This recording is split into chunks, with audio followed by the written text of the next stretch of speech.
WRTR Real Talk Radio. Featured guest DJs. Original shows. Music news. The hottest DJs from around the world. Well, we're into another week, Miss Lyric. Yes, indeed. We back, Blacks, and welcome to a new week here on WRTR Real Talk Radio. Thanks for coming back. How you feeling? I'm feeling all right, actually. My name is Marcus Smoot, by the way. My name is Miss Lyric. Oh, so you said you're feeling okay? Yes, I'm quite all right, actually. Mm-hmm. So let's do our norm. What's your mood given this week? My mood is a little bit all over the place because I have a lot going on. School, of course. First of all, prayers for those affected in Florida. My professors are affected, of course, because you guys know I'm in school and Full Sail University is located in Winter Park, Florida. So some of my professors had to, some of my professors had to evacuate. I know that's right. Yeah, so prayers to them. I have like 4 assignments that I have to do this week. Luckily, they pushed that stuff back. And then I also have a show on Saturday. So just trying to get prepared. They've been all right. All right. Everything has been coming together. So far, so good. Can't complain. And you? I'm confrontational this week. Oh.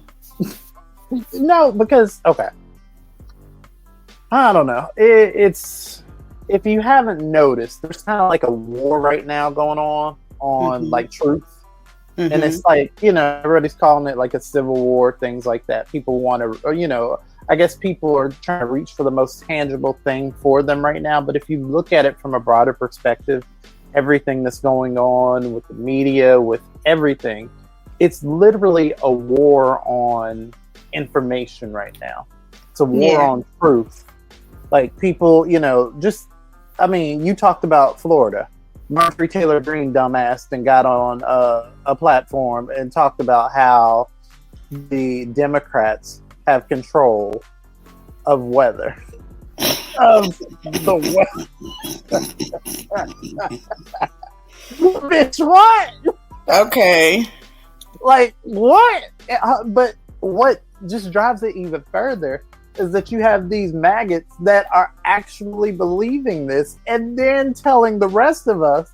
And when we look at them like they crazy, it's just weird. So for me, I say confrontational because I keep getting tagged in videos. This is the thing. So for me, at my big grown 44-year-old self, shout out to me and my birthday. Yes. At my big grown age, I've lost the desire to feel validated by somebody acknowledging them right. Mm-hmm. Does that make sense? Yeah. It's sort of like, I already know. Like when you know something and you know that you're right, you don't have to really go any further. But you also have people that aren't, it's like when they come at you, especially online. A lot of y'all like to go online and talk like you know something. And then when you're corrected by people that actually know something versus just coming back and saying, you know what, that's a different perspective. I didn't think of it like that. Or, didn't know that. Let me look this up. A lot of y'all don't land there. A lot of y'all then walk away from that conversation hearing nothing because it's not what you want to hear. And then you go out and then you want to tag me in comments and little videos here and there with further points about what it is that we argued about yonder. Like, it doesn't make sense. If you were wrong about something, you're still wrong about it. And the thing is, no matter how many people you throw at me saying the same thing, the facts are the facts. And when you know something and you like, people always ask me to chime in on things because I read facts. Mm-hmm. And it's not hard. It's Google. It's right there. The information is right there for you. And the thing is, you don't have, like, when you know something, when you have the facts right in front of you, you don't spend a lot of time going back and forth with people about anything because it's right there. The proof is there. Right. So yeah, the Republicans and this whole MAGA and this war on information, they got me feeling a certain type of way. I mean, I feel you. That just goes to show, like, people on social media really want to make their opinion fact, and that's not the case. Like, stop. And then they want to do the microaggressions and send the videos and do all of this, that, and the third. Like, come on, you don't have to do all that. Like, take the time to just research, and the answer will be right there. It usually is. Headed people. And they got new things now, AI. You can go on Facebook and ask that bitch anything. AI will tell you. Be like, you'd be like, so is this true? And AI will be like, nah, girl, that ain't true. Like, and it will. It'll line it out for you. Anyway, so I think that did we talk about it last week? Oh, yeah, we missed a week. So, yeah, sorry, y'all, but had to celebrate the birth. Absolutely. So I think we talked about changing the back to when I grow up, I want to be. Yes. The reason that we did is to kind of kick the show off on a positive note and be like, I want to be like this person when I grow up, yada, yada, yada. So I'm going to switch it up a little bit today. I'm going to tell you, when I grow up, I want to be like Erica Alexander, the diva, Maxine Shaw, attorney at law. That's right. Yeah, she is getting her flowers.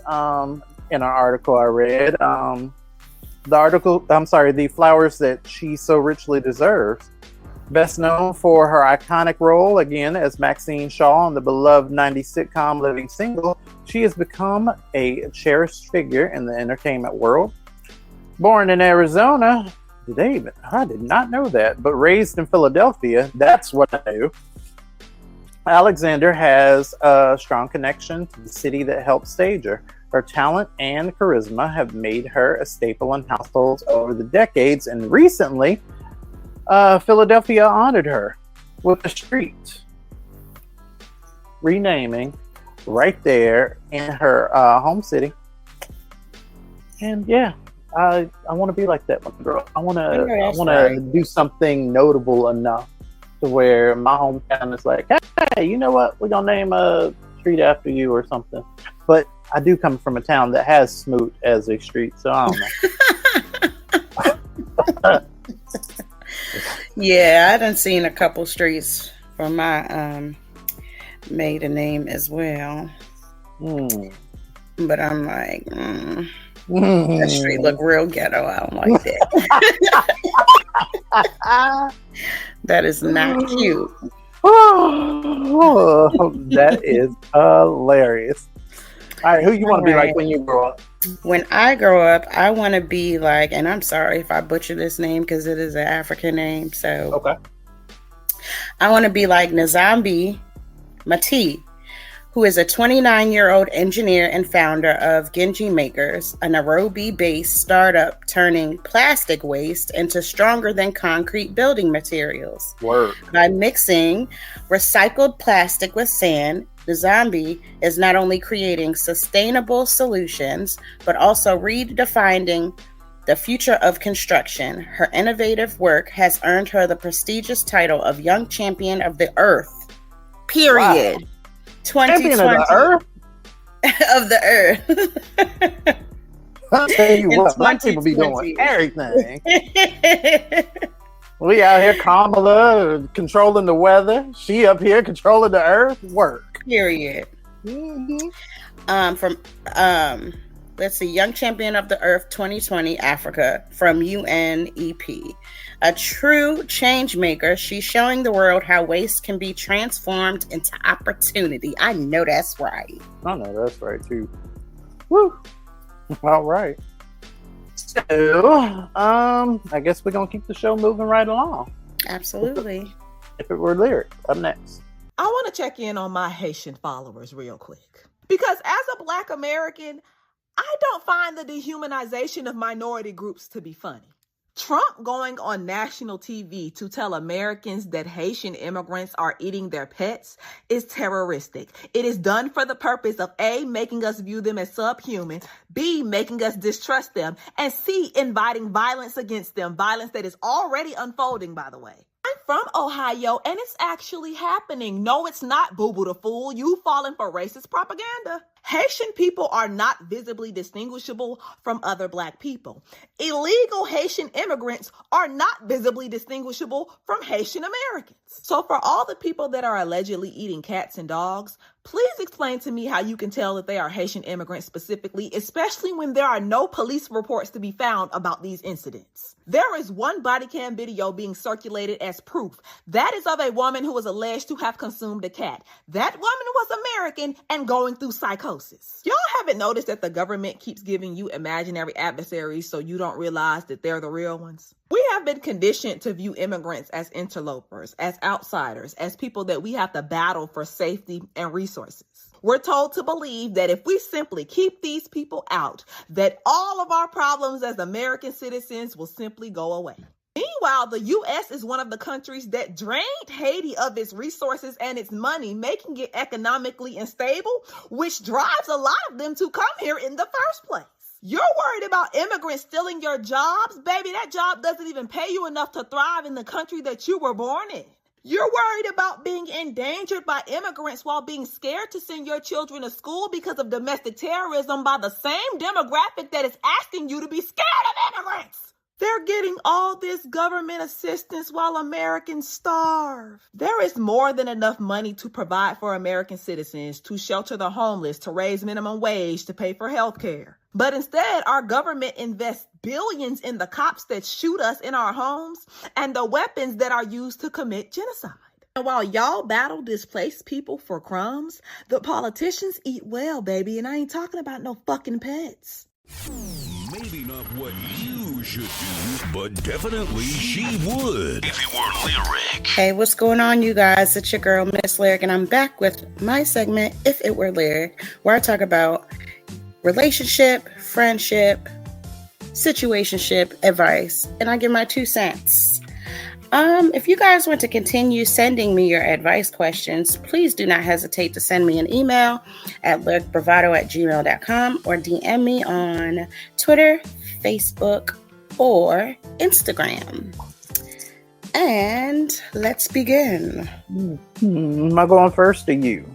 You can go first because this second one's a doozy. Okie dokie.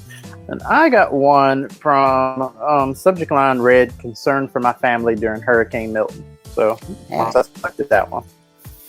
It says, Dear Lyric, I'm reaching out with a heavy heart as Hurricane Milton approaches, and I'm feeling overwhelmed with concern for my family. We don't have much money, and the thought of evacuating feels draining, especially since my family has always been resilient during past hurricanes. They believe they can ride this one out as they have with the years of storms before, but something about this particular hurricane doesn't sit right with me. I've seen the news reports and the warnings, and my gut is telling me that this storm could be different.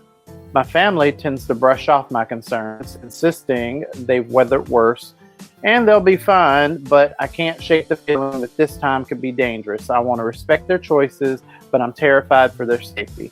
I know we don't have a lot of resources, but I can't help but wonder if there's something more I can do to protect them. If it were you in this situation, what would you do? How would you convince loved ones to take a potential threat seriously when they're so set on staying put? I appreciate any advice you could share to help me navigate through this tough situation. Thank you for taking the time to read my letter. I love the insights you bring to the podcast and hope to hear your thoughts on this. Warm regards, Jennifer. Ooh, Jennifer. Didn't say where she's from. All right, Jennifer. Well, if you are from the area, I can't stress enough, evacuate if it's possible.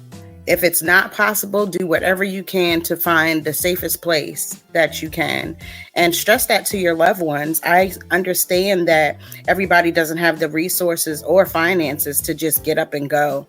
Some people don't even have vehicle to even do that. I'm not sure what they're doing down there, if they're providing like buses to get out of town or whatever the case may be. But that's one of the things that I would at least give them. If that's something that, you know what I'm saying, that they're doing, give the information. And the best thing that you can do is just pray over the situation. Because when it comes to older people, people tend to get set in their ways about a lot of things. I'm not moving. I'm fine. This, that, but the hurricane. That hurricane ain't gonna do nothing. You know what I'm saying? Like, people tend to get set in their ways. The only thing that you can do is send positive vibes. Pray that, you know, everybody will be safe, and send whatever information that you can as far as resources. But unfortunately, that's all you can do. That's what I would do, because you can't make somebody do something. As much as you want to, you can't make somebody do something. It's up to them to, you know, make that decision for themselves. So whatever resources that you find, send that information and just pray for the best. Yeah, my heart goes out. Everybody, safety. Yeah, because my heart goes out on that, because y'all are, whoa. I mean, I've just been reading the reports, and they're saying that this is the worst one yet. Mm-hmm. And they've had some doozies already, so it's just like, wow. Yeah, I mean, some of my mutuals on Facebook are saying that they're going to end up staying and trying to ride it out, you know? And they're like in the direct path, so I'm just like, I just pray that everything goes well for them. You know what I'm saying? Like, it's hard. It's hard. It's hard. Wow. It's a tough situation to be in. Wow. All right. This next one is very long. So y'all bear with me as I read it. It says, "Dear Lyric, I'm sorry in advance, but this is a little long." And it is. It's a lot to unpack, so please understand when you read this. I have to remain anonymous. But I was listening to your advice last week to the woman that was essayed, and I felt that you could give me advice too.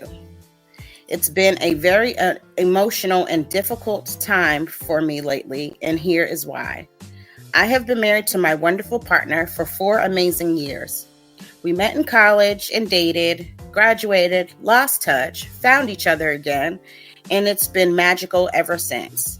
I feel horrible for what I'm going to say next, but here it is. My partner had to have surgery this past January, and everything went well, so we thought. Over the summer, we received a letter stating that my partner was possibly exposed to hepatitis B, C, and or HIV because of the anesthesiologist. We were advised to get my partner tested as soon as possible. Well, my worst fear has come to pass. My partner is positive for HIV, but I am negative. You was just gasping. No, I'm so sorry, but these, what happened to like the yellow toenail letters? Bring them back, Jesus. My partner is positive, but I am negative. We use condoms and other forms of birth control. The issue I'm having is we were going to start trying for a child once they've healed from the procedure. I'm devastated, and I feel that my life has been ripped apart. I love my partner, but I had dreams of being a mom, experiencing pregnancy, giving birth, etc. I have resentful feelings that I feel guilty about because I know it's not my partner's fault. It doesn't help that our families are asking about grandkids. We haven't told anyone this happened yet, and I'm not ready to. I feel that my family will try to pressure me to leave and take this as a sign. I just don't know what to do. Lyric, please help me. Wow. And I have to pause for a minute because yes, this was a lot. Those feelings are normal, first and foremost.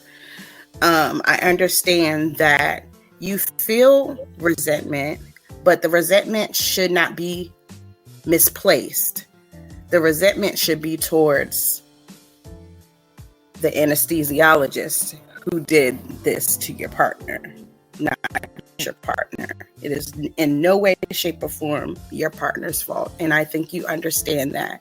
But we need to make sure that these feelings are not misplaced, first and foremost. Secondly, if you're going to stay with your partner, you need to make sure that you understand how to move forward. There are medications for him that he can take, and that you can take as well. I believe you could take PrEP. Am I right? That is correct. If you want to move forward in this relationship, as far as having children, there are other options. You could still have a baby. It just won't be by your partner. You can adopt. You can have the option of doing IVF, where you get a donor. That is just a conversation that you and your partner is going to have moving forward in regards to children and how this affects you and him moving forward, if that's a decision that he agrees with. As far as your family is involved, I really wouldn't place too much on what their opinion is about the situation unless you're having these feelings of you wanting to leave. And from what I gathered, it doesn't sound like that. It just sounds like you're in this grieving mode, which is perfectly normal. I just want to make sure that your feelings aren't misplaced. Definitely lawyer up. For that, absolutely. Get a lawyer. Get paid. But Get I mean, that coin. Because even if you you all do decide to have a baby, IVF is very expensive. Mm-hmm. Very expensive if you have to pay out of pocket, because some insurances do not cover that. But you have that option. Definitely talk to your partner about this. If you want to tell your family, make sure that you have a long conversation with your partner about what you're going to say, how you're going to say it, and let the chips fall where they may. If the people have opinions, oh well. It doesn't matter, because at the end of the day, it's about what you and your partner have going on. You guys are a union. I mean, you also need to just realize that there are also other options in the event that, well, I'm sorry, there are options of him being a father, even with HIV. Like Lyric said earlier, there's PrEP. If he's undetectable, you can still father a child and not pass a viral load. Like, there are options for you. But like she said, best bet is to consult a mental health. I'm so used to saying that on this show. And we're going to talk about that later. We will. But to consult a health professional about this, and especially one that specializes in this. That's a lot to deal with, and that's a lot for you to work through. So I hope that you do have a mental health professional that can help you work through that. See, I knew it was going to pop up somewhere. Yep, and all of these feelings that you have, is definitely beneficial for you to talk to somebody about it. Even if you have to have couples therapy, you guys can do it together, because I'm sure your partner has some feelings too. This was something done to him, and I know that if it were me, I would definitely feel some type of way about it. So, yes, do the work so you can move forward. I hope this works out for the best of you all. And I hope that I helped with my advice. And that is basically it for this week, you guys. Keep sending me your advice questions to my email. Again, that is lyricbravado@gmail.com, or feel free to DM me on my social media platforms, which is Twitter, Instagram, or Facebook. All right. So up next, what is it? Speaking of which, that's what we renamed it to. Are we married to Speaking of? Are we married to that? Before I make like a drop and everything for it, because right now I just be like trolling. I kind of like trolling, but I mean, it doesn't matter. I mean, if you want, okay, we'll call it trolling, but then we'll we'll speaking of which, I don't know, whatever. We'll be right back. How did we go from fighting a revolution over a 2% tax on a breakfast beverage to what we pay today? And we're taxed on money when we receive it, when we spend it, when we keep it, when we invest it, and even when we die with it. It gets worse. We commute to work to make that money in a car that is taxed again to register on roads we're already taxed to build, fueled by gas that is taxed even further, and many times through tolls that tax you again. That's to maintain bridges and highways and tunnels that already have billions of dollars, taxpayer dollars, allocated to them, and they're still falling apart. And then when you get to your office that is taxed to exist, in a corporation that is also taxed to do business, that almost certainly requires permits and other things, which are another tax, you are paid a paycheck that the corporation must match another payroll tax on top of what they have to pay you. Then you go to a home of which you are taxed to own every single year that we bought with money that the government already taxed us on. Oh, by the way, the more money you make and the more you pay in taxes warrants the government taking more and even higher percentages of your money. Time to troll. Well, it has been a week, hasn't it, Miss Lyric? Absolutely. It's been crazy. But you know what? Last week, okay, so I wanted to, I texted you earlier in the week last week, and I was like, you sure you don't want to do a show? Because after the debate, that shit, it sent me spiraling. Did you watch it? Which one? The presidential or vice president? The vice presidential. I did not watch the vice president because the presidential one threw me so bad. I didn't want to know or watch and see any shenanigans with the vice president. So I did not watch it. Well, I mean, they were polar opposite as far as disposition. Like, Donald Trump literally got up there and sounded like a blithering idiot. I mean, okay, Vance did too, but Vance sounded like it was like, I'm a liar. He sounded like the average schemey ass colonizing ass. You know what I'm saying? Like, he sounded like that. And it was just giving those vibes. But yeah, it was pretty bad. Alrighty, let's get into this mess for this week. Yes. Let's see. I guess I will start it off by saying rest in power to Sissy Houston. Child. I mean, where is everybody going? Did you hear that whole scandal about James Amos? Hold on. With the daughter? Yes. Yes, I did actually hear about that. She ain't talked to that man in 40 days, in 40 nights. But here's the thing. So, I'm sorry, John Amos. Here's the thing. He passed away last month. I'm sorry, he passed away in August, the month after last, or before last. So, it was like, dude, he passed away. Nobody knew. Nobody informed anybody. And then there was just this back and forth with the family. There was all this nonsense and drama, but woo. Anyways, Sissy, I can never stay on topic. Sissy Houston. Powerhouse. Heartbreaking moment for the music world, I'm telling you. She's the beloved mother of the late Whitney Houston and a celebrated gospel singer. She passed away at the age of 91 on October 7th. She died peacefully at her home in New Jersey while under hospice care for Alzheimer's disease, surrounded by her family. She began her illustrious career as a young girl performing in a family gospel act, and gained prominence in the 1960s as a member of the Sweet Inspiration. And she's worked with artists like Elvis Presley, Aretha Franklin, Otis Redding. I mean, she has over 600 songs. This woman has a catalog. Yes, she does. And she's the mother of the late great Whitney also. So The voice. Period. The one that all of y'all wish you could be. Well, I mean, the voice, not the situation, but you know. Yep, I saw that. I'm amazed at how many people did not know Dionne Warwick was her niece. Yeah, their whole family. How? Okay, never mind. This is America.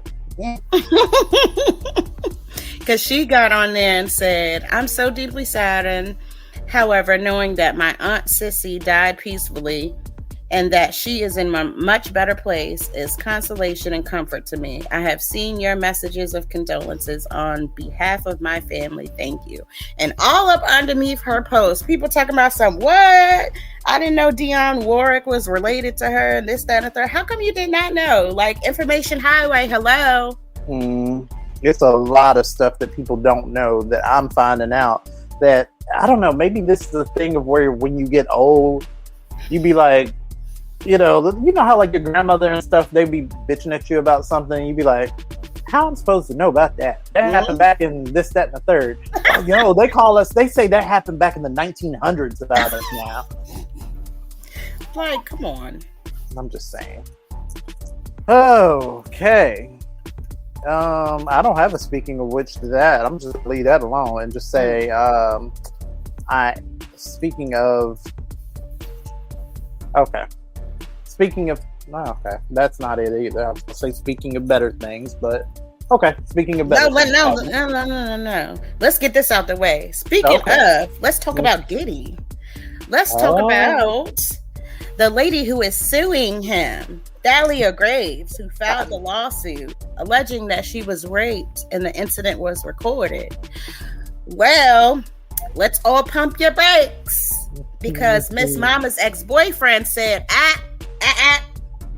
incorrect. And she tried to offer him money to back her story, child. And guess what? Hold on. That's not all. Okay. That's not all. Because I did a little bit more digging. But wait, there's more. There's more.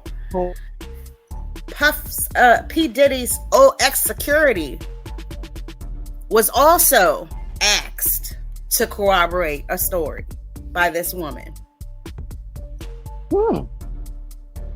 That's so crazy. He did an interview with, I think, Vlad TV.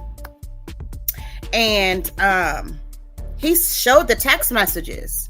Now, mind you, it didn't have a name, but the person was like, is your name so-and-so? Well, I will give you this amount of money if you corroborate my story saying that Diddy did this, that, and the third. So they are paying people off to just make up stories, or... Yes. Here's the kicker. During the time, because he ended up cussing that person out who texted him. So she named him as somebody who was there when this happened. Here's the kicker, though. He brought receipts. He wasn't even working for him at that time. Listen, okay. Here's the thing.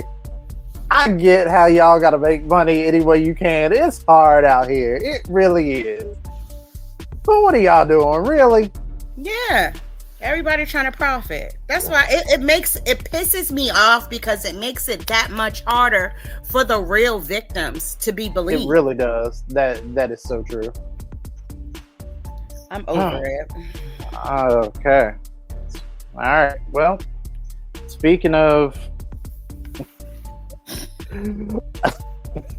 not gonna say that. Oh my God, I'm in a confrontational mood, so all of the things that I say are like hateful and mean. All right. Okay. All right. Speaking of good things that are not happening anywhere else, but in this particular story, Biden has, President Biden has dropped a game-changing plan to tackle the lead pipe situation here in the U.S. So all the lead pipes and stuff, he's trying to make a plan to where they're replaced. Because, I mean, let's be honest. Look at people out here. Look at what they're doing right now. Look at Marjorie Taylor Greene. She thinks the Democrats control weather. Lead in the water is a big issue, because a lot of y'all walking around strange, and I want to believe that it's the lead. Now, if it's not the lead, then that's one thing. But I do think that this is an excellent plan because, at the very least, a lot of y'all have some questionable behavior. And right now, we have a mental health crisis in America. It's a crisis right now. It really is. And we don't need lead water adding to the problem. So, that'd be wild. And I don't need y'all to be using that shit as an excuse to be assholes to people. I drank lead when I was little. That's Listen, oh my God, they used to do that in school. They used to do that in school because there was a few special children and stuff, and they'd be like, you'd be like, okay, well, what's going on with you? Oh, when I was little, my mother made me, or I used to eat paint chips or whatever it is. Like there were different stories that people had, and I'm not laughing at them because it's horrible. It's a horrible situation, but it's just like, that explains a lot of what I see out here. Including this story. Speaking of which, Mark Zuckerberg. Have you heard about him and his wife and that car? I did hear about that. Why is it news? Why is this news? Why is this a headline that Mark Zuckerberg, what did they say, the richest man in the world? Is he being recategorized as the richest? I know it was being talked about. I know he wanted the richest. Well, I mean, he is one of that, but I don't know where he falls on the scale, but this rich man has decided to buy a custom Porsche for his wife, and we don't care. So, anyways. People buy cars every day, B. They really do. But because it's custom and it's for him and because it's his wife, then whatever. All right. What you got? You got another one? Yeah, so let's see. DDG, for those who don't know, is a popular YouTuber who is in a relationship Speaking of irrelevant things, Bailey, has the internet in an uproar because he decided to come out and make a post and let the world know that he and Haley are no longer in a relationship. And everybody and their mammy has something to say about it. Hallelujah. Hallelujah. I mean, everybody has something to say about it. So, listen, me personally, I do not have an opinion on this. I do. Obviously, he made her happy to some degree where she wanted to have his child. So I can't really speak on him. I know that he's like a YouTuber slash rapper slash prankster, whatever. He lives his life on the internet, kind of like Soulja Boy. That's really all I know about him. My kids know more so about him than anything, but I don't understand all the hate he was getting. Okay, so the hate comes from the bullshit that he kept putting Hallie through. So at first, and this is before he started being a good father, when she was pregnant, he was putting her through it. And that started a lot of the rhetoric about people not really liking him because he was going back and forth with her, having been the shade room talk about this girl that just dropped the movie as the new Disney princess. So black people are like, hold on, she is the second coming. She's like a protege of Beyonce, Destiny's grandchild, if you will. So you gonna leave this one alone and stop dragging her into ratchet shit. And I think that was the majority of the energy that he was receiving up until people started seeing, okay, you know what? He is a decent father. He was posting pictures of him, playful banter and good fatherism with the baby. So people, let that other shit kind of slide. Sort of like they did with Dwayne Wade. People was like giving him all that hate until he turned out to be a really good father to his trans daughter. So, it was sort of like that kind of energy, but now, it is what it is. But I know that a lot of us older heads that was seeing the path that she was going down as far as getting involved, like when you have a light and then you get involved with somebody that's trash, they can sometimes muddy you up too. Yeah. So, I didn't want to see. I didn't want to see that for her. Well, he got on the internet today and said that he doesn't plan on getting into another relationship unless him and Haley rekindle, because he does not want multiple baby mamas. Wow. I mean, okay. I'm scared to say. I'm very scared to praise him because, see, people like Tiffany Haddish that I used to date for, they got me scared to say nice things about people now, because the moment that you do, they come out and disappoint you. So right now, I will say he's conducting himself kind of maturely. So maybe I don't dislike him as much. And I have to say, Miss Bailey has a hell of a publicist, because she has come out and said absolutely nothing. She ain't speaking on shit. Just like I told you who her mentor is. Yeah, and Beyonce don't answer to none of y'all.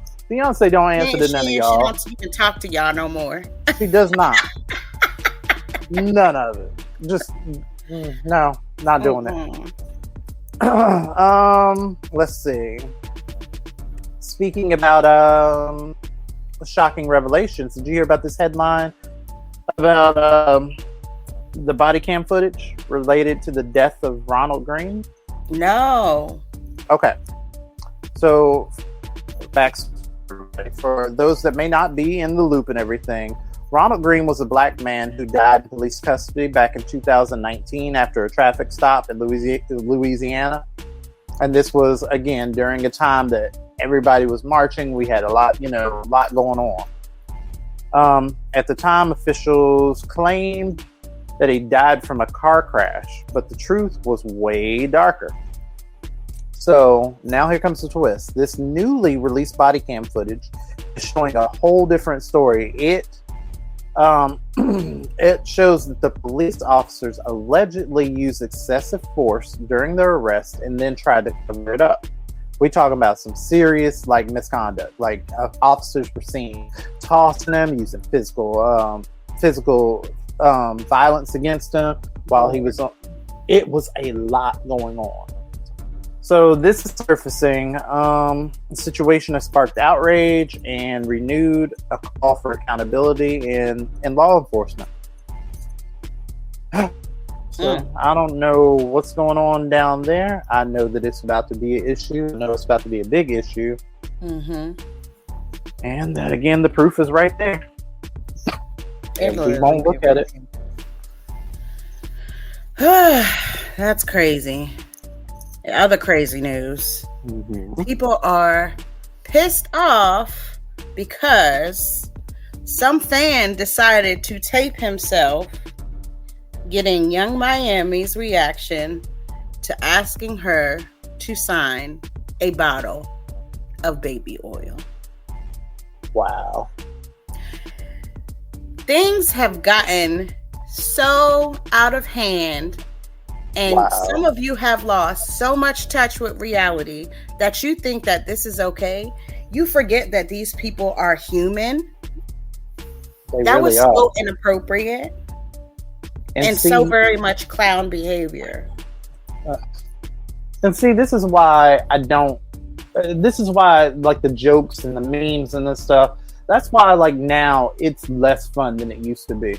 Because maybe it's an age thing. I don't know. But at this point, y'all are doing things like this that, even the YouTube creators. This is why I don't support YouTube creators that peddle those, or that have those little channels to where they're looking at ghost videos and, ooh, is it real? Is it not? They're talking about the Matrix, and people are showing videos of, ooh, the bird that stopped in the middle of the sky. It's not moving, because then it snowballs in conspiracy theories that then snowball into bigger actions by idiots like this one.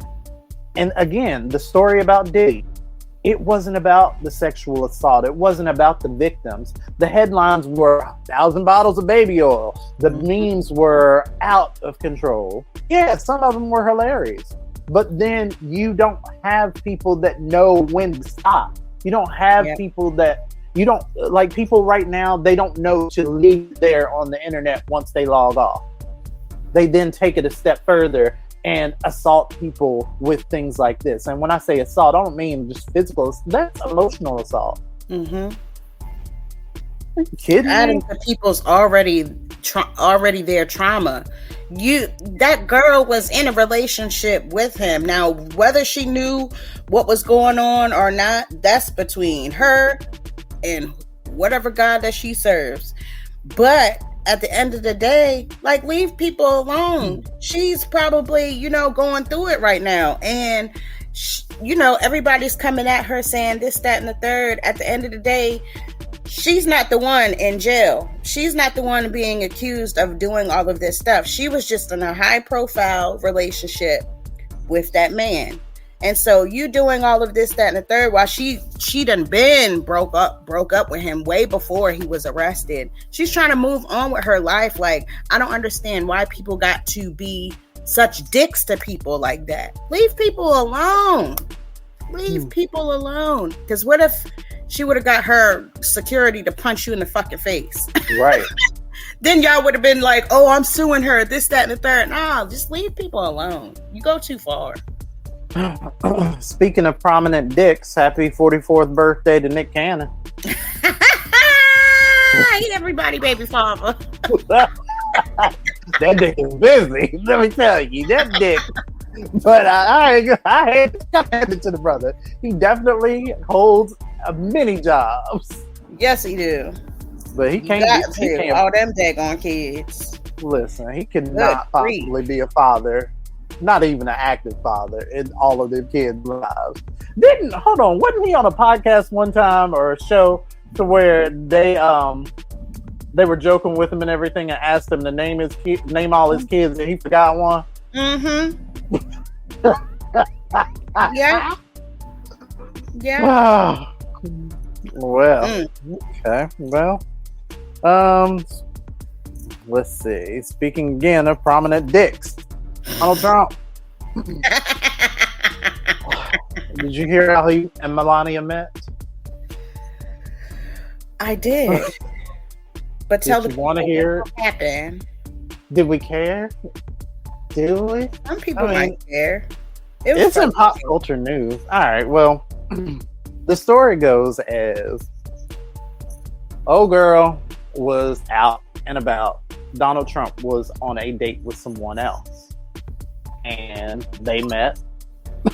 And, I guess the rest is history. I can tell you more. I don't really care. Look it up if you do. But long story short, he met her cheating on her. I'm sorry, he met her cheating on the woman that he was with.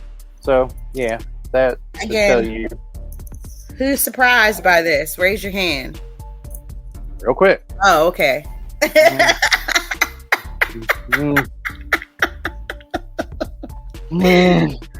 Oh my gosh. Is there anything else on the stream we care about? No. I think that's about it. I was going to talk about no, I'm not going to talk about that. I don't care. Anyways, all right. Up next, I say I be trying to care. I do. I mean, I be doing my best, y'all. Because some of this shit is dumb. You got the nigga that wrote songs for J-Lo chiming in talking about R&B has lost its edge and stuff, which I don't disagree. Mm-hmm. I mean, R&B has lost its edge a little bit. Or I'm sorry, he says that it's lost its soul. It's true though. He's known for producing a variety of tracks across like different genres. Like, so the producer Rockstar, he came out and he was like, "Oh yeah, so R&B, it ain't got its soul no more. It ain't got its magic." And I mean, I don't disagree.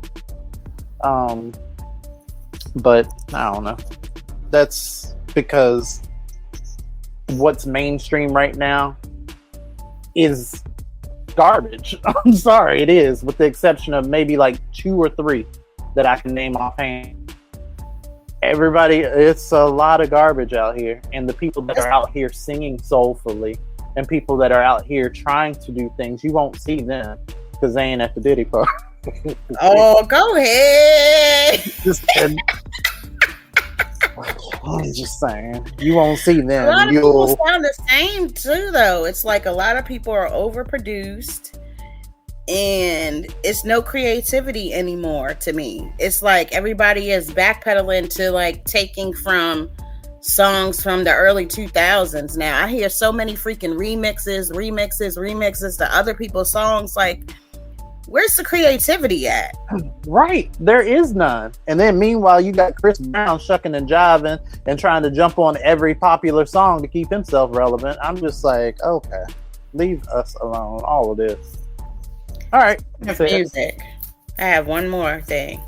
Okay. Are y'all here for Glorilla and Kurt Franklin doing a collaboration? Because apparently it has happened. Who asked for that? Kurt Franklin is going to be featured on Glorilla's upcoming album. Are we here for it? I mean, what? Okay, what's the genre? What's the category? What's it given? I mean, have they announced like what kind of? It's on her album, so she does rap. So I don't know what that could possibly sound like. Well, we know Kurt. We know Kurt cuss now because, well, that whole exchange with his that whole exchange with his son. We know he cuss. We know he can get down and dirty with the best of them. But Glorilla ain't. You know, she ain't really. I don't know. What do you think of Glorilla? What do you think? I'm not really mad at her. She don't really do too much to me. Yeah, she's you know like what I'm saying? She's like she's a little ratchet, but she don't take it too far. She has some coof with her, so right. I'm not really mad at that. Me either. I like Glory. Like, I mean, I really do, because she, like you said, she's not as ratchet, but she's like very likable. Mm-hmm. I mean, I ain't really like her talking about how she like her nigga to nut on her food. You saw that podcast? I mean, that was a bit much. I forgot about that. That was a bit much. But I mean, girl, it seems to me that whoever her team is, they got her a little together. Because I haven't heard nothing like that from her in a little while. So, you know, true. I'm not mad at her. Go ahead, girl. Yeah. Little nut on the bagel. It's all right. We forgive you. Up next, my segment. I'm gonna call it this week, "Bi Men Exist." Okay. I'm not voting for either candidate because both candidates are trash. It's like I have to pick the lesser of two evils. What? The lesser of two evils? Let's talk about it. Only one candidate has been president for 4 years. His name's Donald Trump.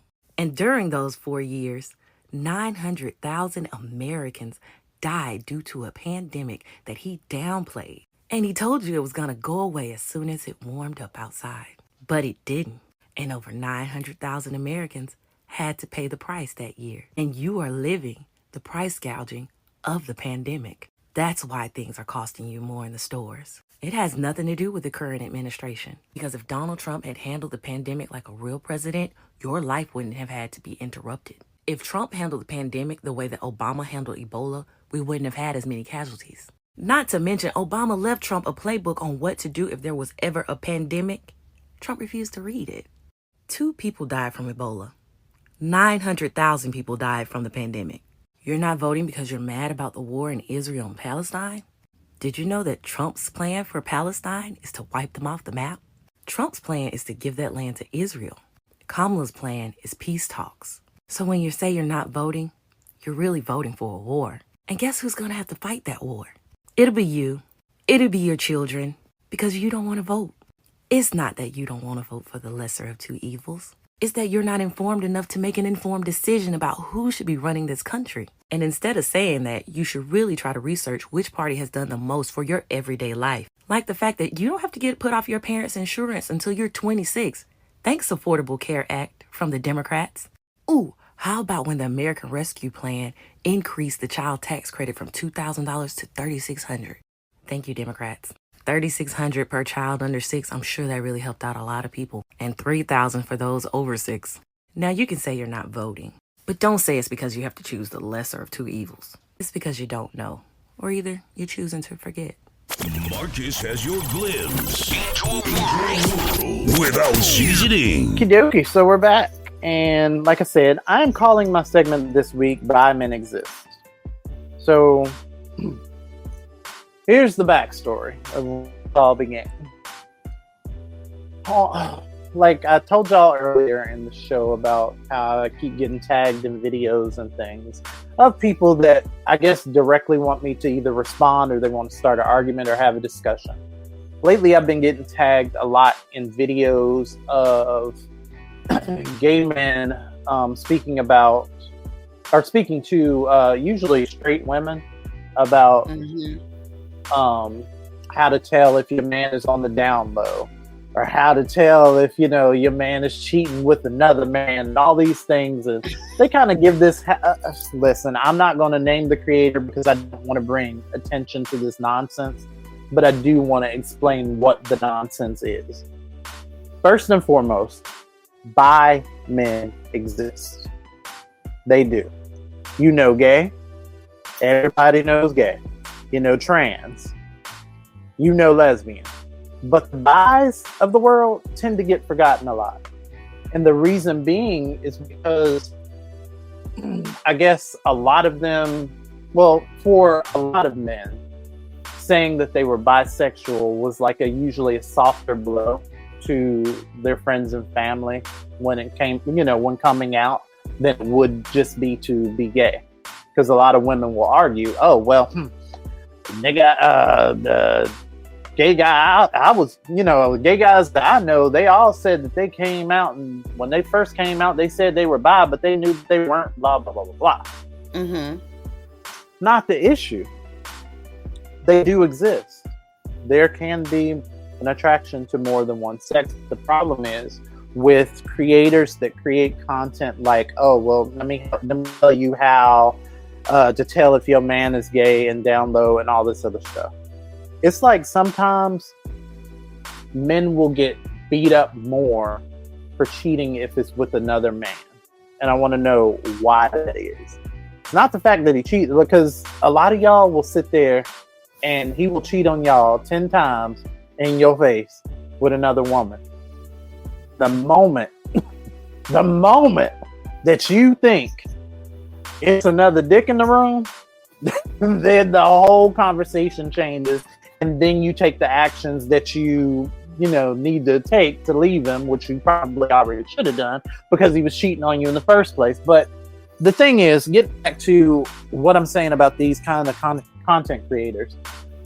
They spark fear in a lot of straight women, because straight women, they don't know the gay life. It's close, a lot of them don't. As close in proximity as they can be to gay people. Like you and I are friends. And there's still a lot about the gay life that you don't know, and that's simply because I don't really bring you. I don't really go out to the gay life. You know what I'm saying? Like 0%, like probably 0.1% of my day is gay. Like I don't really do or participate in a lot of events. I mean, I will if it's like charity or something like that. But to just go out and socialize, I might go to like a bar or something if it's a gay bar, but I'm not really doing that. But the problem with these creators, they'll go out and they'll take that already mystery and they'll turn it into more, and they'll kind of play off your fears. And it's like, oh, well, girl, if he cheating, the way to tell if it's a man, this, that, and the third. Why not just put out content? Like, if your aim is to help people, why would you not just put out content to, okay, well, if you're positioning yourself as a dating coach or whatever these content creators call themselves, then be that. But you can't fuel already hateful rhetoric towards, and what makes it even worse is that these are gay men that then make an argument for women that then ends up hurting them even further. And the thing is, you're not even telling the truth with these things. So, to answer your question, why? I don't have an issue with some of them, because some of these creators aren't using that angle as far as the fear mongering. Okay. What needs to happen is you need to talk more about taking away somebody's choice to decide if they want to be with someone who is bisexual. That's just like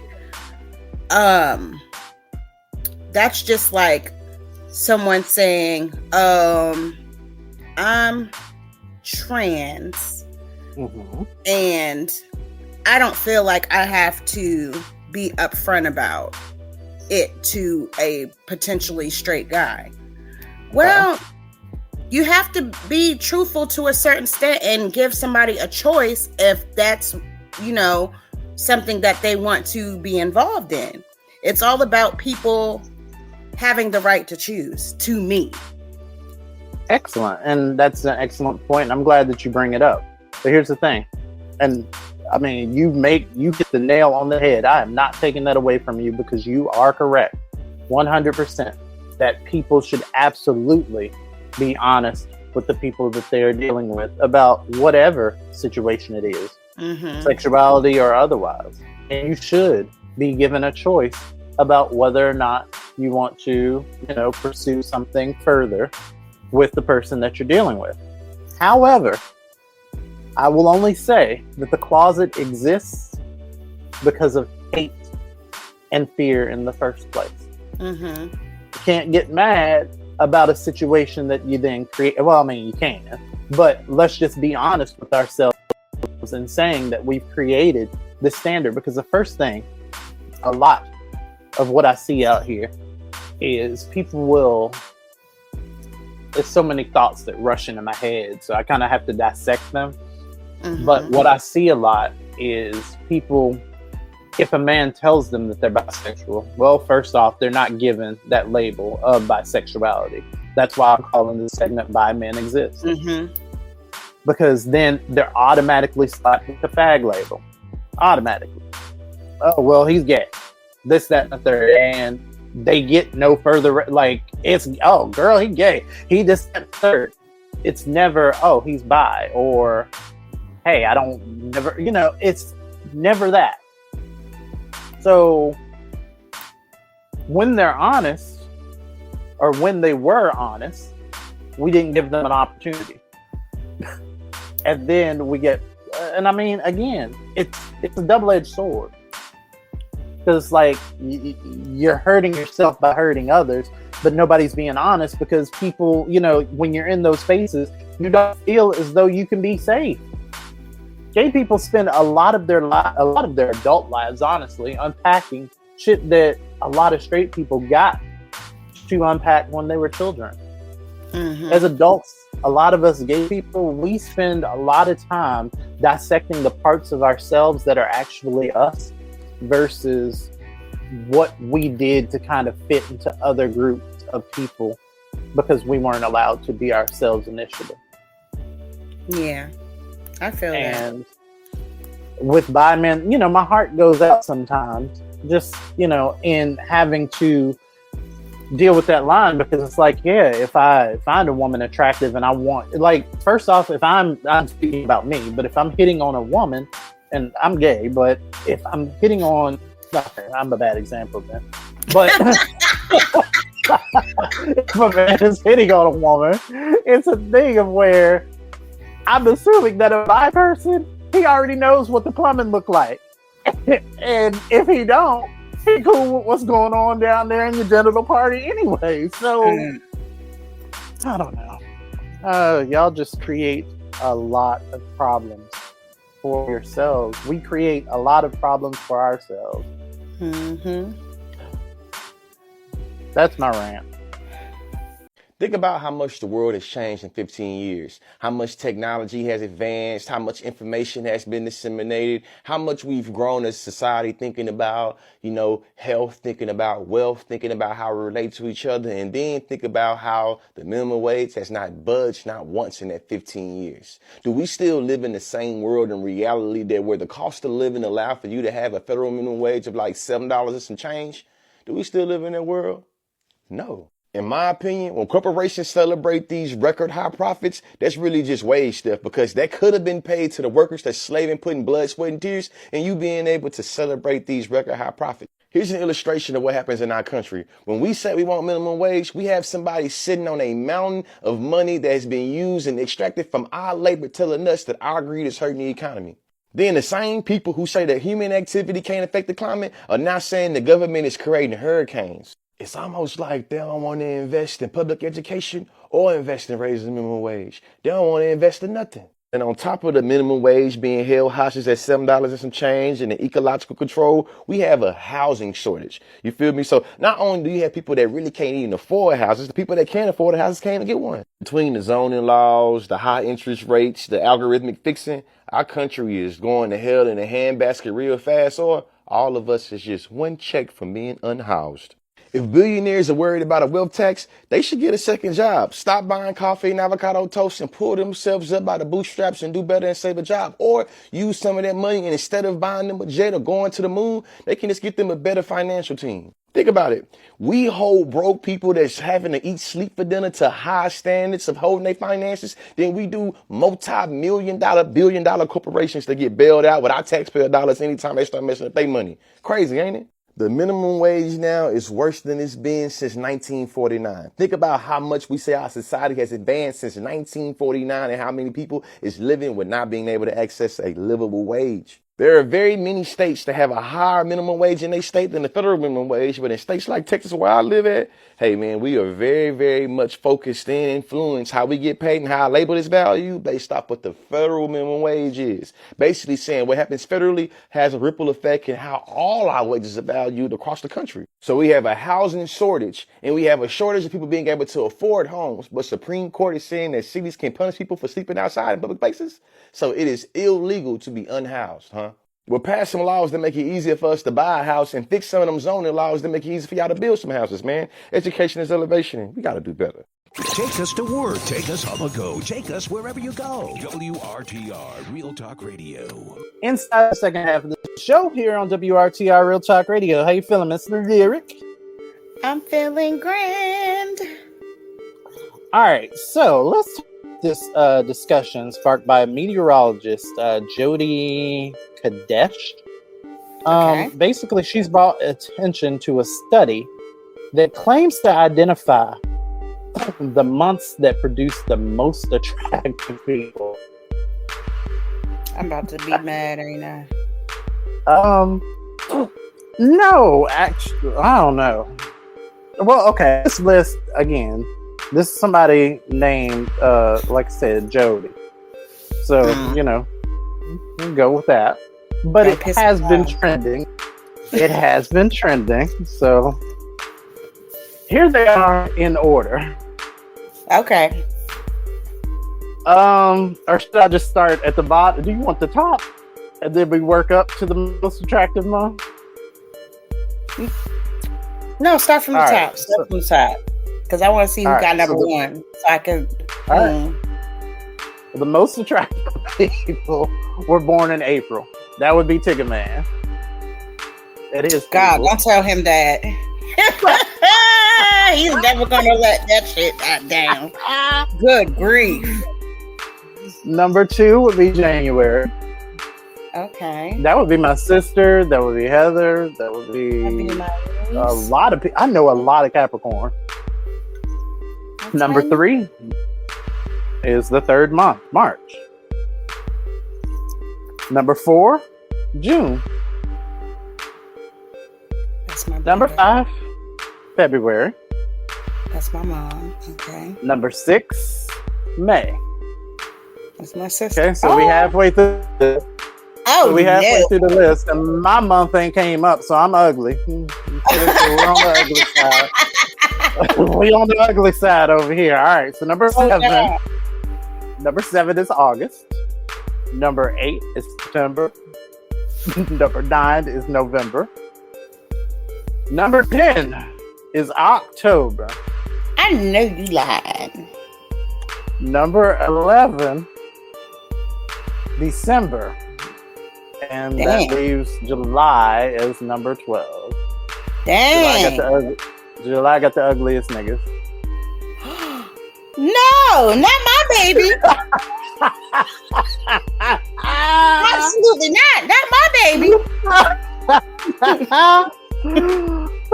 Hey, we're not savvy. There is a disclaimer. It says, while the idea of ranking attractiveness by birth month is entertaining, it's important to recognize that this study is more of a lighthearted take rather than a rigorous scientific analysis. So, okay. Do with that what you will. Because let's not go too far now.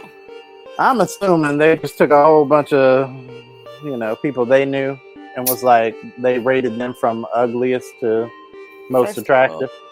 Y'all put them mumps in a hat, shook that shit around, and picked one. Because I know you fucking lying. Stop it.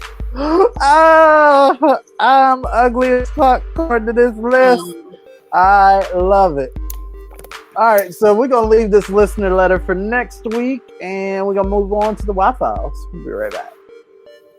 Fossil fuels driving climate change. Not demure at all. Very dangerous. Very aggressive. Which brings me to Justice 40. Research shows that over 70% of U.S. fossil fuel plants operate in or around low-income communities and communities of color. These are communities that are already under-resourced and overburdened by pollution, making them most vulnerable to the impacts of climate change. Funded in part by the Inflation Reduction Act, the largest climate investment in U.S. history, Justice 40 is an initiative that is meant to ensure that 40% of benefits from federal funding for clean energy and climate investments is distributed to underserved communities. So far, $20 billion has been allocated towards clean energy, transportation projects, and retrofit affordable housing for low-income communities. The Green and Resilient Retrofit Program has already pledged $100 million to 1,500 low-income households, making them more energy efficient. Now, we are far from out of the woods when it comes to the climate crisis. I mean, far. I cannot stress that enough. But serving communities that are disproportionately affected by it is at least a start. Why do you have roaches? The why file. Why do my children hate me? On WRTR Real Talk Radio. Why did my vagina burn? The truth is out there. Explaining the unexplained, we're answering why to the questions you want to know by taking your tweets. Actually, should I stop promoting Twitter?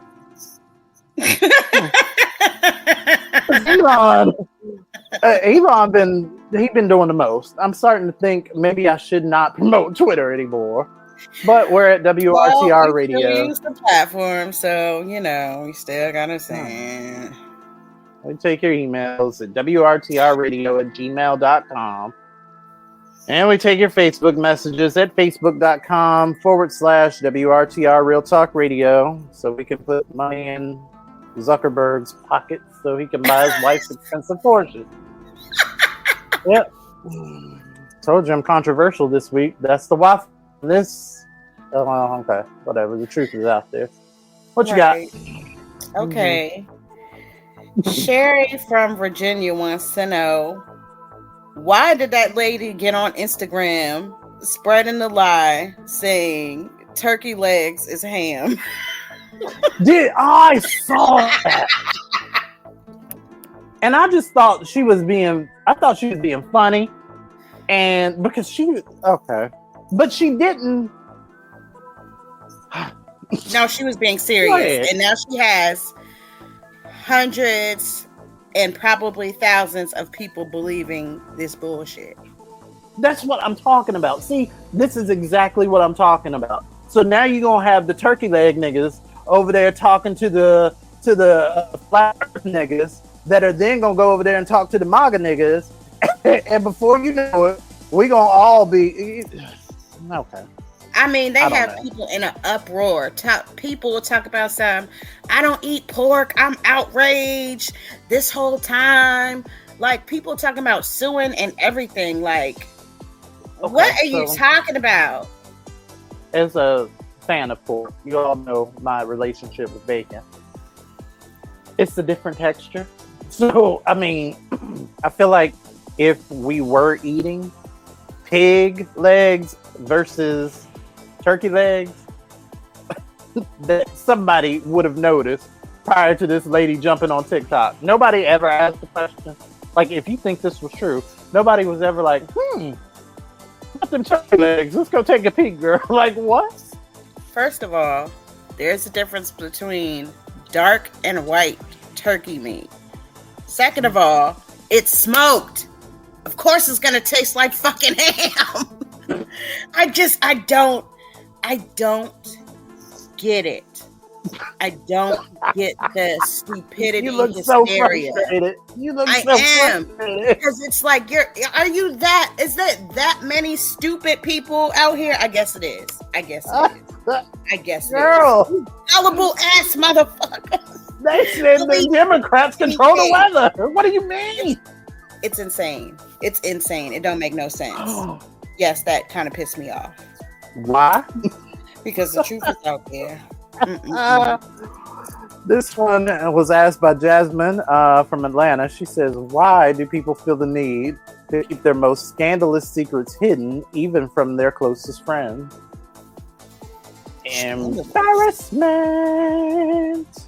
And what happened? I feel like you need to write in a letter, because I want to know what scandalous things happen. Woo! Right. Don't let it be nothing, too heavy. Jesus.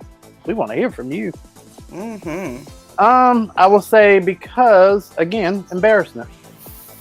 I believe that a lot of people, behind scandal, it's why therapists are important, believe it or not.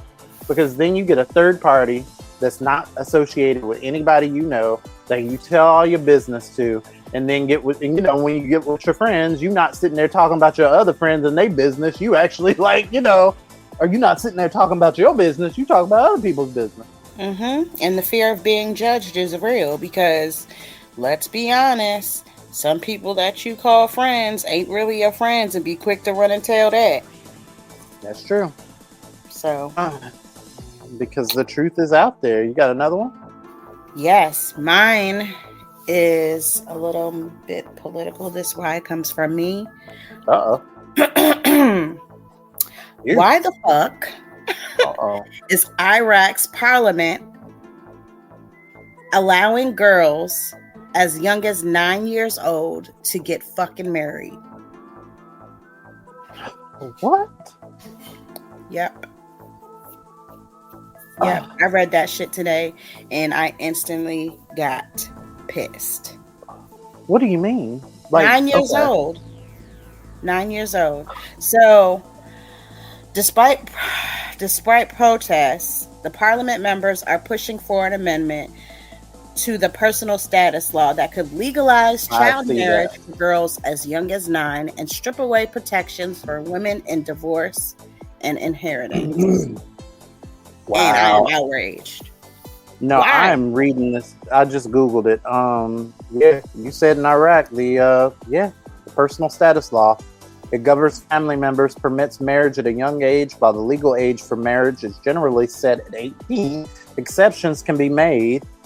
Wow. Exceptions can be made. Why? Wow. With parental consent and approval from a judge. But what judges are allowing this? Huh. That's, wow. It also says that it's cultural norms in many parts of Iraq, particularly in rural and conservative areas. Early marriage is often seen as traditional practice. First of all, ain't nothing fucking traditional about a child marrying a grown-ass fucking man. I agree. I don't care what nobody says. I don't care what country you from. That's disgusting. Economic factors. In some communities, families say that marrying off their daughters at a young age is a way to secure financial stability. Wow. Social pressures. There can be societal pressures from if you don't conform. Mm-hmm. Wow. That's Learn something Because new the today. world is fucked up and the truth is out there. Wow. Okay. I have one more. So on a lighter end, is why do people prioritize their online personas over their real life relationship? And that was asked by Ava from San Diego, California.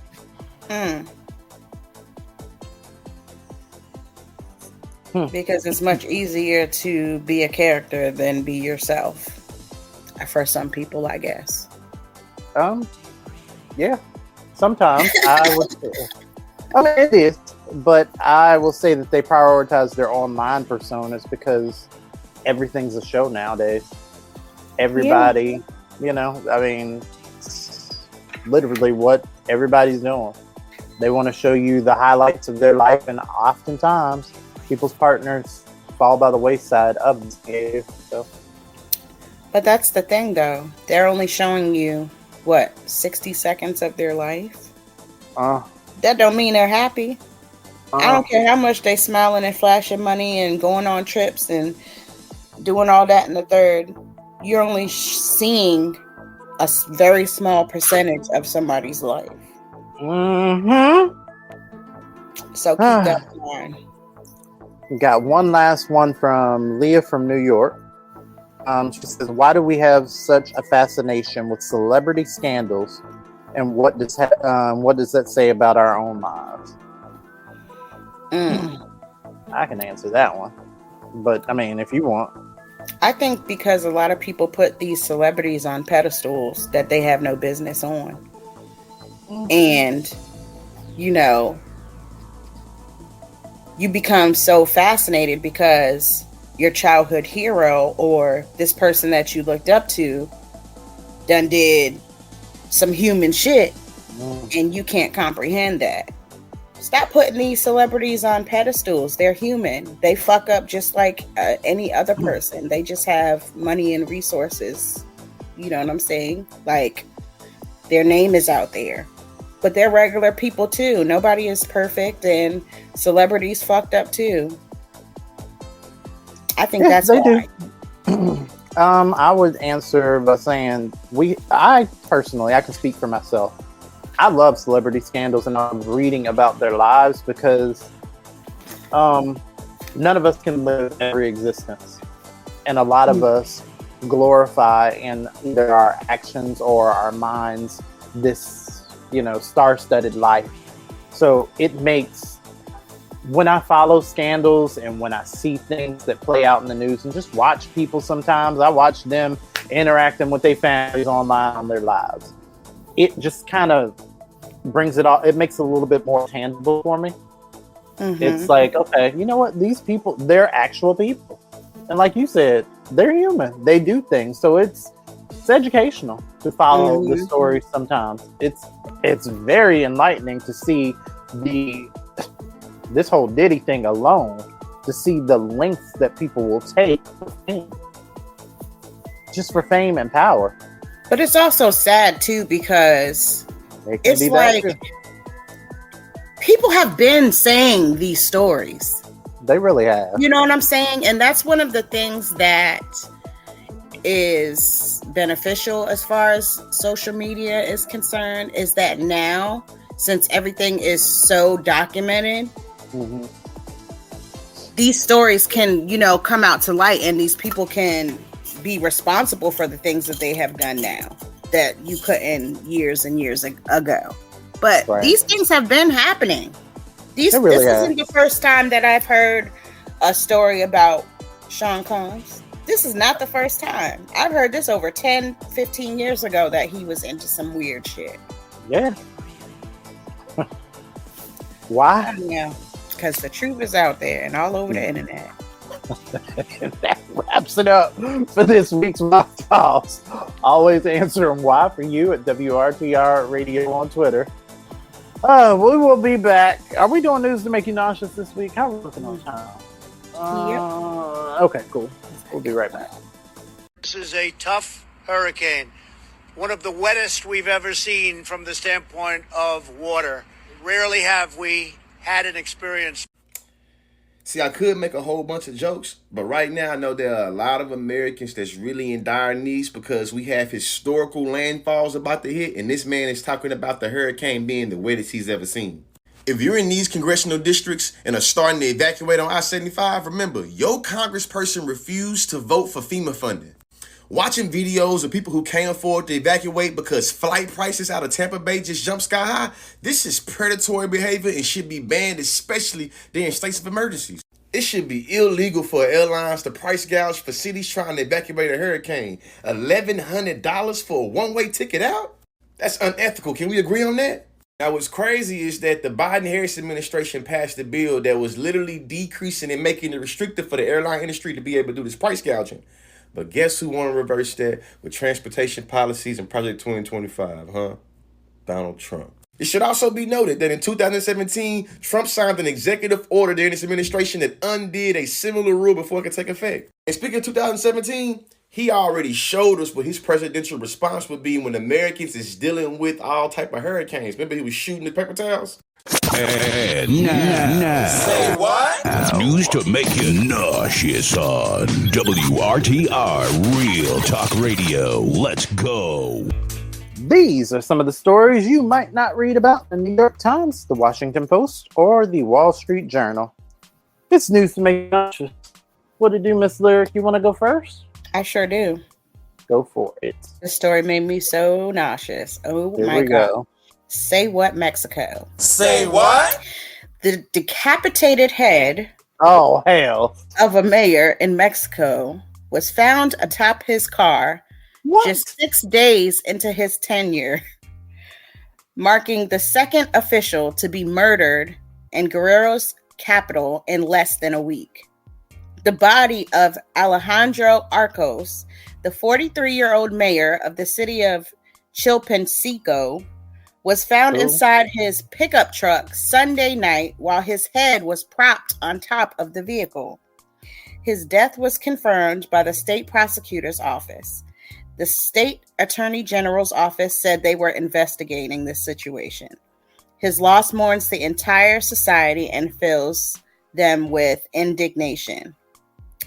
Evelyn Salgado said in a statement shared on social media, the day of his murder, Arcos had visited Chilpancingo's neighborhoods damaged by Hurricane John, but went missing.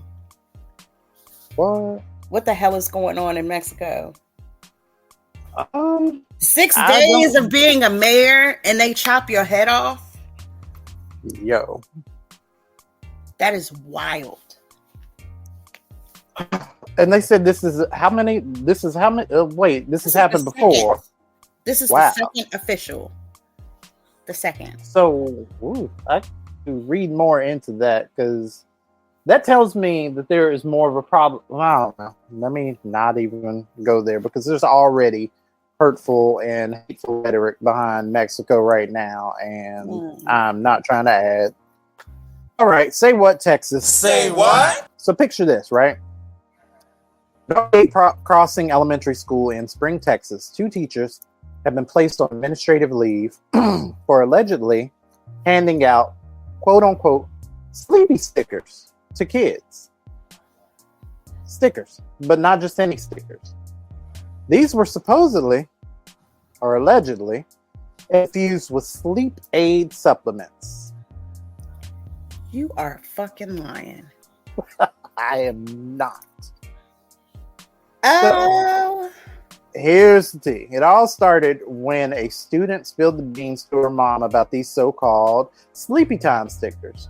Naturally, other parents caught wind of this and started questioning their own kids, only to find out that several had also received these stickers. Alarm bells started ringing and parents started, taking action and everything, reporting the incident to Child Protective Services and even rushing their children to the hospital for checkups. So, this, of course, is nauseating for the obvious reasons, but what's even more nauseating is, didn't this happen? I swear on this very podcast, not this rendition, I think on the TV show, we had talked about another story where daycare workers were giving the kids, what was it? I think they were like gummies. Were they? Okay. And this continues to happen. What's going on? What's going on out here in these daycares? Like, y'all, I can't take my kid to a daycare and drop him off.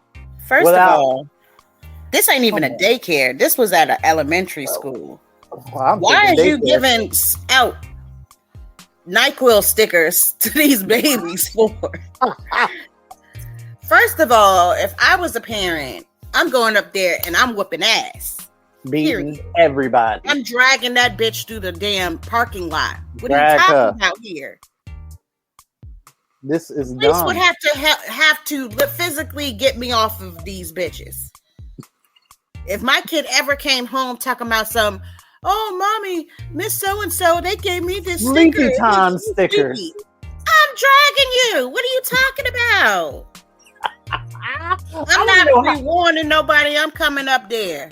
I want to know how it happened and nobody... I guess they have nap time, but still, nobody noticed that only Miss, whatever her last name was, her class is the only class that don't got a whole bunch of shenanigans.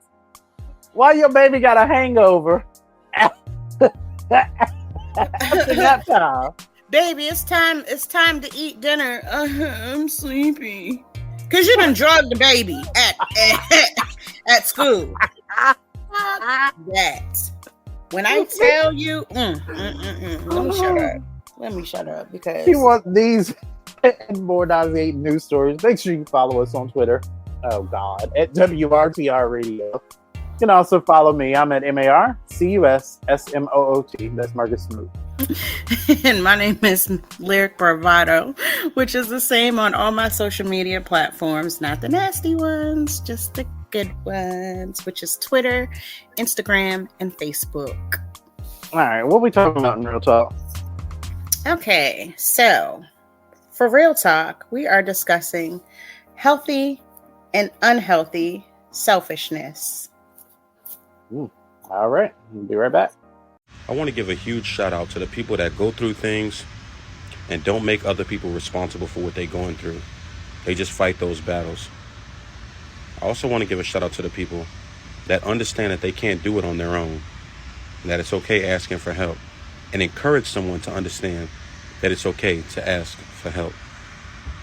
Many times we go through life thinking that we can just deal with it on our own, that we just got things figured out.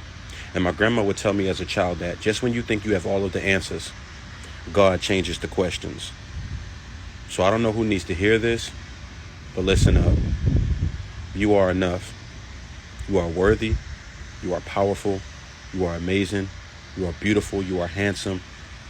And your best is yet to come. Good day. Keeping it 100. It's Real Talk. On WRTR, Real Talk Radio. We keep it real. Hey guys, what's going on? It's Real Talk time. And this week I wanted to discuss something that relates to mental health. I decided to talk about selfishness. Ooh. Now, we have been socially conditioned to believe that selfishness is wrong, but what you guys do not know is there are two types of selfishness, unhealthy and healthy. Ooh. Unhealthy examples, not considering how your actions affect others. Donald Trump. Always acting in your own self-interest. Jonathan Majors. Having no empathy for others. Oh, God, that's a whole lot of them. Mm-hmm. Not showing remorse when you hurt others. Using manipulation tactics to get what you want. Always asking for favors but never returning them. Ooh. Healthy selfishness. Having healthy boundaries. Using self-care. Having a healthy dose of self-respect and not letting people take advantage of you. Balancing your own needs with the needs of others. advocating for your own needs, having a healthy form of selfishness, which could be eating healthy, meditation, exercising, things that do not hurt others, giving yourself permission to enjoy yourself, even if it doesn't necessarily involve helping others, and prioritizing your own personal projects over the demands of others. And the reason why I wanted to talk about this today is because oftentimes we go through life and we cater to people and we forget about taking care of ourselves. We're always, so willing to help this person or be there for this person. And we often neglect ourselves. And this could lead to depression. Yeah. I wanted to say this, which you guys don't know. The depression rate for 2024 is really bad. It is really bad. Look around. For the youth, 20.17 within the age range of 12 and 17 have experienced at least one major depressive episode. Adults, more than 7% of adults are diagnosed with depression, especially adults and me. Adults living alone are most likely to report feelings of depression than those who are living with others. The LGBTQ individuals are 3 times more likely to experience a mental health condition. Also more than heterosexual adults. I'm all over this list. The only thing you can say is youth that don't apply to me. LGBTQ teens are 6 times more likely to experience symptoms of depression than non. Girls are twice as likely, that's me, than boys to have clinical depression. 3 in 4 young people with depression also have another mental disorder. Depression is often an overlapping diagnosis along with other medical conditions. And so many different things can factor and contribute to a person's depressive state, which is one of them as far as not taking care of yourself. When you're constantly filling somebody else's cup, what do you have for your own cup? Ask Glorilla. So with that being said, I just want everybody to be mindful to take care of yourself and take some time for yourself every week. Self-date. Self-motivate. Have positive talks to yourself. You know what I'm saying? In those times where you're feeling anxious and doubtful about what's to come. Because it's fucked up. The world is in a fucked up state and a lot of people are going through it. And you have to have some sort of time where you just decompress and know that, you can sort through things. If you can't, and you're going through a depressive state, there are numbers that you can call when you feel like you're going through a crisis and you have nobody to talk to, because some people don't. I mean, how many people said that, oh my God, I can't believe that girl sent in that letter saying this, that, and the third to you guys about her sexual assault. Well, I got hit up a few times. Yeah, some people don't have an ear to talk to in times of crisis. So if you guys are going through anything, help is available. Call 988 or text 988. That is the Suicide and Crisis Lifeline. They are available 24 hours a day. If you're not a person who wants to verbally say stuff, you can text. It's very beneficial that you do that, because times are hard and it's going to get harder, but you have to know how to deal with it. What are some of the things that you do and when you feeling Me? So you mean like when I'm feeling depressed, what are some things that I do? What are some of the things that you do? Well, for those of y'all that have been following me for a long time, you already know that I'm a gamer. I'm a competitive gamer, particularly for Pokemon. Pokemon Go! Well, no, not Go. The actual game, like on Nintendo. But yeah, that's two different ones. But I'm a competitive gamer. And, it brings me joy. I recommend that to actually anybody that's going through a rough time. Because it's a game that it's an RPG, so it puts you in a role, and you're there, and never mind. I'm not giving Nintendo money. That's sponsor us now. No, yep. But no, I play games. I spend time sometimes with friends and family, and then when I'm not feeling like I'm going to be, like I want to be bothered with people, sometimes I write. I do what brings me pleasure, and I think that's the bigger point. And I think a lot of times people struggle with knowing when, I guess, differentiating between the two types of selfishness. Because I know for me, a lot of times I would overdo, I would do too much. I would literally overwork myself to try to make all of the commitments that I had. And like you said, I was just constantly pouring into others, pouring into different things and not pouring into myself. So when I crashed hard and it hurt and it sent me through a depression. And, I'm still trying to sort through the pieces. It's a lot better now. God knows.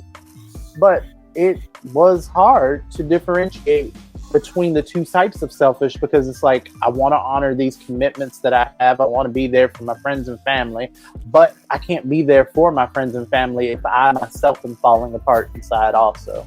Right. That's absolutely true. Yeah. And it's literally trying to find out what is. So I love the examples that you gave as far as, the healthy versus the unhealthy type. So yeah. Good topic. Good job. I listen to music when I'm feeling depressed. If I had your voice, I would sing myself out of depression. No, I would every single time. I'd be like, I just start screaming out ballads and shit, just doing different shit with my voice. People with beautiful voices don't need to be depressed. They don't. Oh, well, thank you.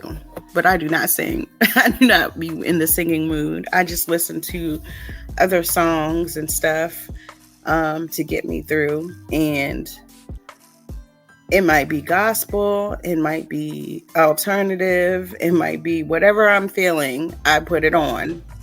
So find that, like you said, whatever it is that makes you happy and feels joy in that moment, and get through it.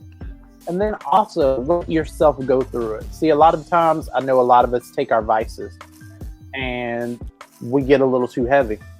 Again, me, because it was like, you'll use certain substances, drinking whatever, just to nullify the way that you feel in order to just get through the next moment. But I promise you, if you let yourself get through it, it sucks. Don't get me wrong. It does suck.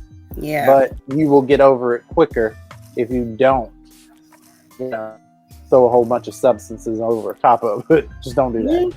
And don't feel guilty about having to step away and take some time for yourself. A lot of people feel guilty about that. No, you have to, because like you said, how am I going to be good for somebody else if I'm not right? If I'm feeling this, how can I, provide for my kid, or how can I provide for my spouse or my partner or whoever, be there for my friend if I'm not okay? You have to make sure that you are okay before you can do anything for anybody else. So yeah, take that time for yourself and don't feel guilty about that if you have to. Excellent work. So, wrapping up in another edition of Real Talk here on WRTR Real Talk Radio, and wrapping up the show. Thank you, Miss Lyric. You did an amazing job. Thank you so much. I appreciate you. Anything you got to say to the niggas before we get up out of here? No, because y'all still gonna be niggering. Niggas gonna be niggas.